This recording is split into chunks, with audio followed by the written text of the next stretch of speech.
Merci, docteur. Je suis honoré de pouvoir participer à cette sixième journée exceptionnelle. Je remercie aussi l'Association de médecine psychosomatique de l'Oriental de m'avoir invité à parler des troubles anxieux et dépressifs chez les patients atteints de troubles de maladies cardiovasculaires, qui entrent dans le cadre du thème de la journée qui a été bien choisi. Vu que la santé cardiovasculaire est un pilier dans notre bien-être général, mais elle est souvent intrinsèquement liée à notre santé mentale. Donc cette relation, comme vient de dire professeur Moussaoui, cette relation qui est aujourd'hui bien établie repose sur une interaction bidirectionnelle impliquant des mécanismes biologiques, comportementaux et iatrogènes. Sur le plan statistique, donc les études montrent que d'un côté, les aspects positifs de la santé mentale, tant au niveau individuel que sociétal, sont associés à une meilleure santé cardiovasculaire, alors que les personnes souffrant de troubles mentaux persistants présentent un risque accru de maladies cardiovasculaires. De l'autre côté, les maladies cardiovasculaires aiguës ou chroniques ont un impact sur la santé mentale, non seulement en aggravant les troubles mentaux préexistants, mais aussi en déclenchant de nouveaux troubles. De nombreuses études épidémiologiques montrent une mortalité prématurée des personnes atteintes de troubles psychiatriques sévères par rapport à la population générale, avec une espérance de vie diminuée de 10 à 20 ans.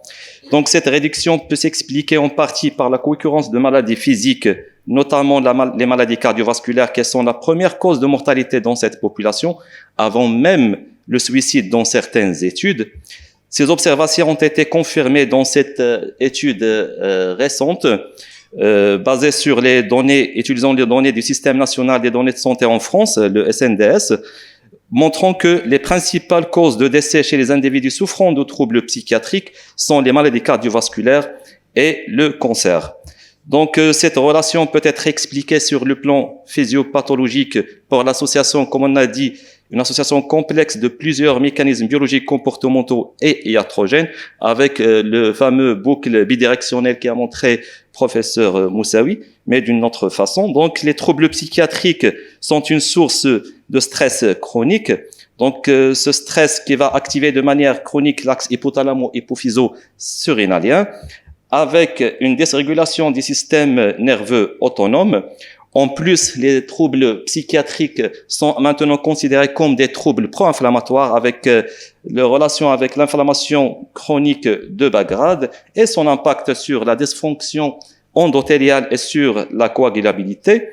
De l'autre sens, les maladies cardiovasculaires peuvent aggraver ou bien induire des troubles mentaux par aussi l'inflammation, par l'hypoperfusion cérébrale, mais aussi par l'impact psychologique des maladies cardiovasculaires qui sont le plus souvent des maladies invalidantes et chroniques, sont et en plus des facteurs qui sont en commun. Ce sont les facteurs comportementaux et les effets iatrogènes des traitements des part et d'autres, des psychotropes et les traitements cardiovasculaires.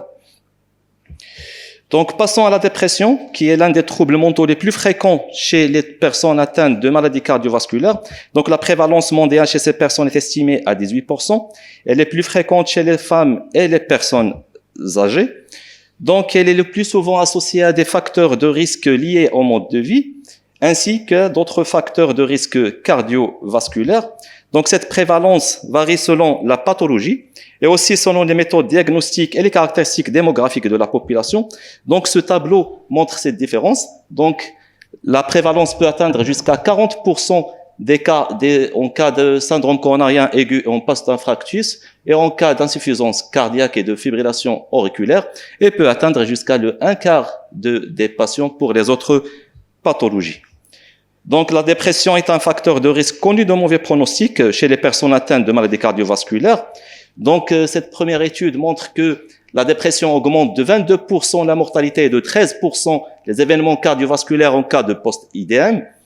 Elle est un facteur également un marqueur de mauvais pronostic chez les personnes souffrant d'insuffisance cardiaque, où elle est liée à des hospitalisations fréquentes, à des événements cardiovasculaires récurrents et à la mortalité. Donc, dans cette étude, a montré que la présence de dépression ou des tentatives de suicide avant ou bien après une transplantation cardiaque peuvent avoir un impact sur les résultats à long terme de la transplantation, à savoir le rejet ou bien la vasculopathie du greffon cardiaque et aussi le décès. Donc, la dépression a aussi augmenté les événements indésirables en cas des dispositifs d'assistance ventriculaire. Dans cette dernière méta-analyse, qui regroupe 7 études de cohorte incluant plus de 1000 personnes atteintes de fibrillation auriculaire ayant subi une ablation par cathéter. Donc, la dépression était associée de manière indépendante à un risque accru de récidive de la fibrillation après l'ablation et à un facteur prédictif de la qualité de vie ultérieure. Ainsi, donc, selon cette étude qui a analysé la survie, toutes causes confondues et en cas d'événements cardiovasculaires chez deux groupes déprimés et non déprimés, donc montrant clairement que le taux de mortalité était plus élevé dans le groupe de déprimés. Donc, une différence qui a été confirmée par cette autre étude en utilisant 2 méthodes de diagnostic de dépression. La première, c'est grâce à l'échelle de Beck, et la deuxième, grâce à l'échelle de Hamilton. Et on constate la même chose, une mortalité plus élevée dans le groupe des déprimés. L'une des voies possibles par lesquelles la dépression est associée à des conséquences néfastes chez les personnes atteintes de maladies cardiovasculaires est l'engagement limité dans les pratiques d'auto-soins et le manque d'observance thérapeutique. Donc, dans cette étude, Chronic et al. Ont rapporté que les personnes souffrant de dépression persistante étaient 2 fois moins susceptibles de s'inscrire à un programme de réadaptation cardiaque. Ces personnes présentaient également des taux d'observance plus faibles en matière d'abstinence tabagique et d'exercice physique. Passons maintenant aux troubles anxieux. Donc, ces revues systématiques et des méta-analyses ont montré que la prévalence de l'anxiété chez les personnes atteintes de maladies cardiovasculaires varie entre à peu près 29 à 33%. Donc, elle est plus fréquente chez les femmes que chez les hommes, et les taux les plus élevés ont été observés chez les personnes présentant des douleurs thoraciques ou des palpitations non spécifiques. Donc, comme dans la dépression, donc la prévalence varie aussi en fonction du type de la maladie, des méthodes diagnostiques et des caractéristiques démographiques.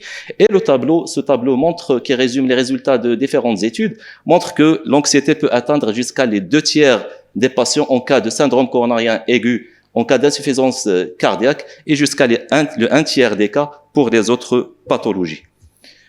Ce qui concerne l'impact sur le pronostic, donc, cette première méta-analyse évaluant l'effet de l'anxiété chez plus de 30 000 personnes atteintes de coronariopathie, en plus de cette deuxième étude chez des personnes atteintes d'insuffisance d'IDM. Donc, ils ont montré que l'anxiété augmente 2 fois le risque d'événements cardiovasculaires et la mortalité, toutes causes confondues. Donc, l'anxiété augmente le risque aussi de réhospitalisation et de mortalité chez les personnes atteintes d'insuffisance cardiaque. Et cette dernière enquête menée au Danemark montre que l'anxiété était un facteur prédictif de mortalité chez les personnes porteuses d'un défibrillateur automatique implantable. Il est intéressant de noter que l'anxiété, et contrairement à la dépression, peut inciter les personnes à mieux suivre leur traitement et avoir un impact positif sur l'évolution clinique des maladies cardiovasculaires. Mais cependant, donc, les troubles anxieux sont principalement associés à un mode de vie malsain, à une faible adhésion aux modifications du mode de vie et à une moindre participation aux activités de recherche clinique. Donc, ces observations soulèvent naturellement la question de dépistage de ces troubles. Heureusement, on a divers outils qui sont simples, qui sont à notre disposition, ou bien plutôt à la disposition des cardiologues. Donc, ce sont des outils à 2 questions qui ne prennent que quelques minutes à remplir. Donc, par exemple, les questions pour le dépistage de la dépression, l'échelle de l'anxiété généralisée à 2 items pour l'anxiété, et aussi le questionnaire de santé du patient à 2 items pour le dépistage de la dépression. Vous remarquez que la sensibilité, elle est très élevée pour ces outils, ce qui les rend des outils plus fiables, malgré la spécificité qui est modérée. Donc, un résultat positif donc indique la nécessité d'un dépistage plus approfondi. Donc, soit d'adresser le patient directement au psychiatre, puisqu'on n'a pas les centres et les unités de psychocardio, ou bien, si vous voulez, de passer à des échelles plus spécifiques, comme l'échelle de Beck pour le Woolley, l'échelle d'anxiété, le GAD à 7 items, et pour le questionnaire de santé du patient, il y a le questionnaire, la version de 9 items. Donc, le moment optimal du dépistage n'est pas encore bien établi, mais les groupes de travail estiment un dépistage après un nouveau diagnostic de maladie cardiovasculaire ou bien un événement cardiovasculaire, et pendant l'hospitalisation, bien sûr, si le temps le permet. Puis, périodiquement, par exemple annuellement et au moins une fois pendant le suivi, et lorsque le jugement clinique le justifie, surtout en cas de changement d'état du patient, et cela à tout moment du parcours de soins. Donc, arrivons maintenant à la prise en charge, donc qui présente beaucoup de difficultés dans notre contexte. Donc, c'est une prise en charge qui tient compte de la gravité des symptômes, des préférences des personnes et bien sûr des ressources disponibles. C'est une prise en charge multidisciplinaire, comme on a déjà vu les centres de psychocardio, mais dans notre contexte, malheureusement, la prise en charge est encore fragmentée. On distingue deux types d'interventions, donc des interventions médicamenteuses et non pharmacologiques. Donc, commençons par ces dernières qui comportent la TCC, la psychoéducation, les programmes de modification du mode de vie, les interventions numériques et les interventions sociales. Commençons par la TCC. Donc, ces deux revues systématiques et méta-analyses récentes évaluant l'efficacité de la TCC dans des essais contrôlés randomisés chez des personnes atteintes de coronariopathie. Donc, ont montré que cette intervention peut réduire les événements cardiovasculaires, l'infarctus du myocarde, la durée et l'intensité de l'angine de poitrine, en plus d'une amélioration significative des symptômes psychologiques tels que les symptômes dépressifs, l'anxiété et le stress, ainsi qu'une augmentation de la qualité de vie à la fin du suivi. Donc, pour la psychoéducation, qui est une intervention de transmission structurée des connaissances sur une maladie et son traitement, intégrant les aspects émotionnels et motivationnels pour permettre aux personnes de mieux vivre avec la maladie et d'améliorer leur état de santé. Donc, d'après les résultats de cette synthèse récente d'essais contrôlés randomisés, incluant plus de 8700 personnes après un infarctus du myocarde ou bien une revascularisation. Donc, l'éducation thérapeutique prolongée, ça veut dire d'au moins 3 mois, donc en prévention secondaire, donc permet de réduire l'anxiété et les symptômes dépressifs chez ces patients. Pour les programmes de modification du mode de vie, c'est une approche qui est une approche holistique, incluant des changements qui peuvent améliorer la santé mentale, les facteurs de risque, ainsi que le bien-être cardiovasculaire. Parmi les exemples de ces changements, donc citons une activité physique régulière, une alimentation équilibrée, surtout notre régime méditerranéen avec ses propriétés anti-inflammatoires qui pourraient être bénéfiques, l'abstinence tabagique, les techniques de gestion de stress telles que la méditation, la relaxation musculaire progressive qui pouvaient réduire non seulement l'anxiété, mais d'améliorer la variabilité de la fréquence cardiaque. Et dernièrement, donc, les professionnels de santé devraient encourager tout le temps les patients à adopter des pratiques d'hygiène de sommeil spécifiques pour avoir un sommeil réparateur. Donc, puisqu'on est dans l'ère de l'IA, donc cette méta-analyse évaluant l'efficacité d'une intervention de santé numérique qui a montré que la télésurveillance réduisait la dépression chez les personnes souffrant d'insuffisance cardiaque et de coronariopathie, et que l'éducation et la formation psychologique via ce même dispositif avaient un effet positif significatif sur la réduction de la dépression chez les personnes atteintes de coronariopathie ou bien porteuses d'un défibrillateur automatique implantable. Donc, la dernière intervention non pharmacologique, c'est les interventions sociales. Donc, il faut inciter les patients à participer à des activités communautaires telles que les activités artistiques, le jardinage communautaire, les cours de cuisine, les clubs de marche et de randonnée, ainsi que les cours d'activité physique. Donc, cette participation donc, permet de combattre le stress et le sentiment d'isolement et favorise les interactions sociales, contribuant ainsi au bien-être mental avec amélioration des symptômes dépressifs et la qualité de vie, et aboutissant à une meilleure observance des plans de traitement cardiovasculaire.